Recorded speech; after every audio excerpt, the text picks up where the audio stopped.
What's up, guys? Any Tier Guild Forever going to be reviewing Overlord episodes 1 and 2. I'm going to be honest with you. This series, I'm gonna get cut straight to the chase on my opinion. It's okay. I'm not that crazy into it yet. It's very how can I say this? Because there's so many elements of SAO in this series, it feels very like I've seen this before. In an MMORPG game, guy gets stuck, confused, figuring out his situation, and knowing what he can do from here on onward in this so-called game. So, yeah, a lot of the elements I'm seeing right now is not uncommon. Seen it plenty of times before. Now, does this mean I'm completely disliking this game? No, I'm just saying, like, so far there isn't anything that's hooking me. But in the next episode, a threat is going to emerge, which is good, because this might ultimately be what might push my interest for this series a lot further in the next following episode. Because once again, the character Momanga, do I like him? Not so much. There isn't really a character right now that I like. However, there are two characters that I'm not exactly interested at all, which is the thoughty vampire and the thoughty demon chick, or whatever she is. Personally speaking, they're very basic. They don't come off as interesting. All they're pretty much telling me is that she's thirsty for Momanga. She's hella thirsty for more manga. And yeah, basic perverted situation, basic outcome. Does that, again, it doesn't mean I'm completely saying this show is bad. It's just so far for an introduction, it's not hooking me. But I'm waiting for, like, at this point in time, I am waiting for something interesting to happen so it can actually hook me. Therefore, I can finally start liking the show. But as of right now, I am not crazy about it. It's like a little in the middle. Like, I'm not completely disliking it, but I'm not completely invested either. Like, I need more episodes to show in order for me to decide whether I like it or not. Excuse me. So, yeah. Again, not the worst interpretation, but definitely not the best. Because, for me, it's like, in order for me to really get invested in the show and really want to make me see more, there needs to be a good first hooking impression. Once again, the beginning of Overlord was very, very SAO-ish. And because of that, it was very predictable. It was very, like, I felt like I was rewatching the first episode of SAO, but in a different characters in a different setting. If I were to name something I do like about the show, it would have to be, I guess, that the main character is crazy overpowered, because that makes me curious to see what other kinds of abilities he's going to demonstrate as we get further and further and further into the story. But in the current moment at the time, he looks like he can basically do anything. Teleporting, flying, making treasures, changing his appearance, changing his class in order to suit his weaponry.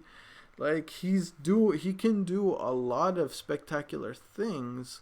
And even though that is really interesting, I'm worried that it's going to get to a point to where it may not be interesting anymore, because if that's the case, it's going to be basically if you really think about it, this guy is just a more creepier version of Kirito from SAO, because Kirito, he was crazy overpowered. He can do anything and everything he set his mind to.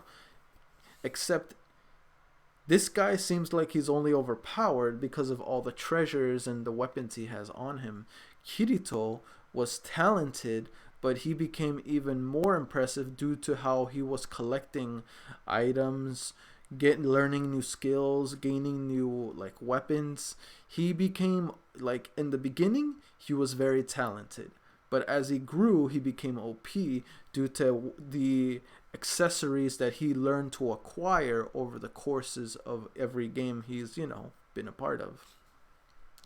This guy, he's basically like an established Kirito, if that makes sense. Like, he has everything. There's not really anything in this world that can take him down at all. He's pretty much has all the power.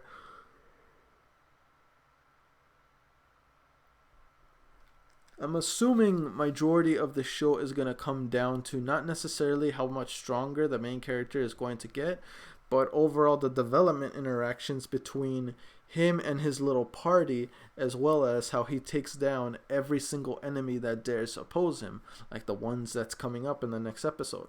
I'm really having high hopes for the next episode. I need the hook to happen. Otherwise, it's going to be harder for me to really get into this series. Once again, I'm not saying the series is bad. I'm just saying there's not enough going on to really give me the hook. So, yeah. So far, we'll see what happens as I continue watching. But once again, we already know how things work. If you want more episodes of Overlord, you need to like it up in the comment section below. And honestly, the perverted scenarios and the thoughts don't really make the show any better. Some people are like, ooh, thoughts, the show is good. No, that never works for me. For me, it's like, oh, there's thoughts. That's already a bad impression. So yeah. Once again, for those of you that don't know, thoughties are not exactly appealing for me. Like, I'm not saying like perverted scenes are completely eradicated from a story. What I'm trying to say is, like, for example, Fairy Tail. We know there's perverted scenes in Fairy Tail. Somewhat, like, not very big perverted scenes, like so honestly, but the characters aren't thoughts. They have their own characters. They have their own interesting story. They have interesting development between themselves and other members within the story. That's why Fairy Tail is character developments are very enticing, are very moving. This just looks like they're just a bunch of kiss asses, while he's, because of his power and dominance over everyone. And where that's not essentially bad, it's a different take than what I'm used to. The thoughts just basically being thirsty for him and getting, I guess you can say, their underwear in danger doesn't really tell me anything about their characters other than they're thirsty, they're in heat, they're thoughties, that's it. There's nothing more I got from them. So, again, I'm really hoping they do better. I'm just saying, look, if the thoughties are gonna be like this throughout the majority of the series, which I'm pretty sure they will, the story needs to be very exciting, very interesting, very rich in order to get me to overlook that. I can overlook thoughties if the story is enticing enough to where they're not like 40 or even 30% part of the enemy, as well as other things going around that makes me overlook it. But if they're pretty much thrown every ecchi scene in almost every episode, whether it's something perverted happen or a perverted comment, then it's like,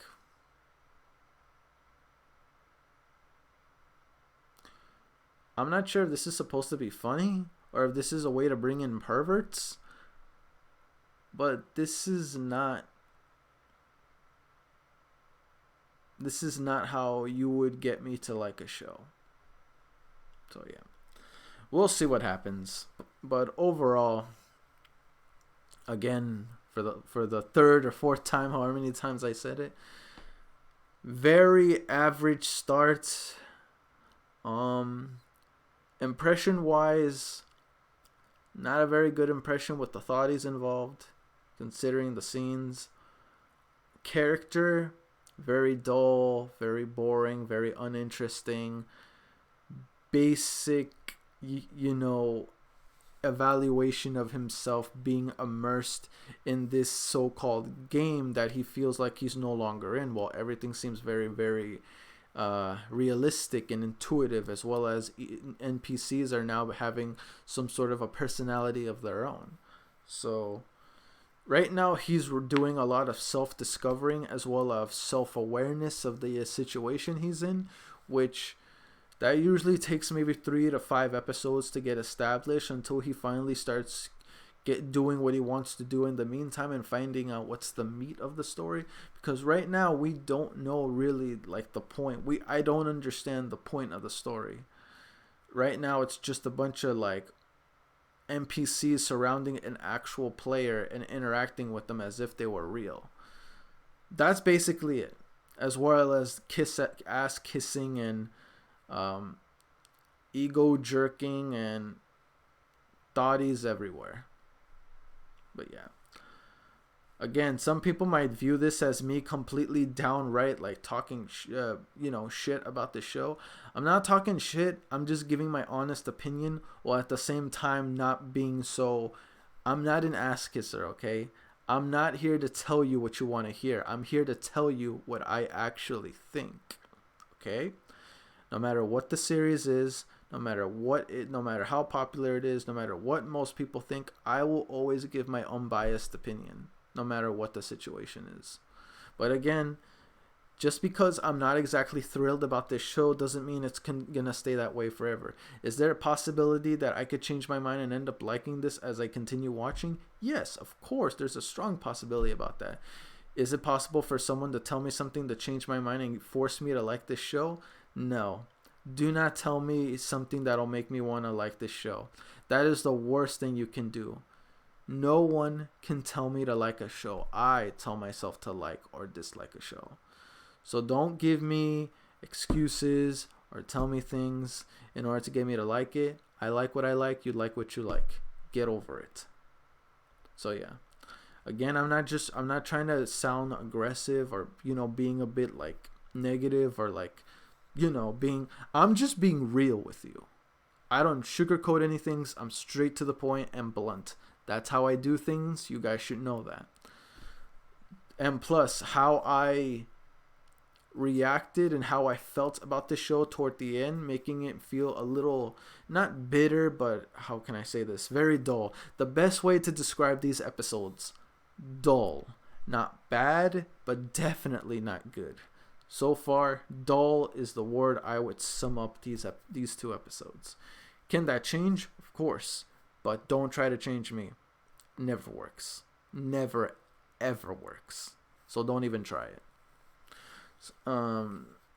So yeah, guys. Oh, wow. I forgot the question. Question 1.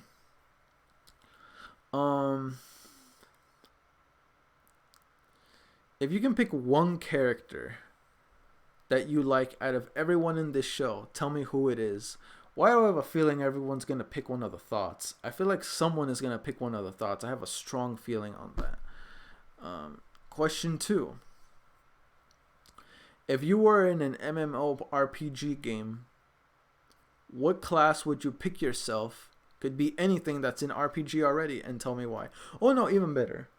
If there existed, like real life, there's RPG games, right? If there was an RPG game you wish you would be a part of, like be a part of the story, which RPG game would it be? Whether it's a PS4 game, a Switch, an old school Game Boy game, Game Boy Advance, Nintendo DS, Nintendo 3DS, whatever.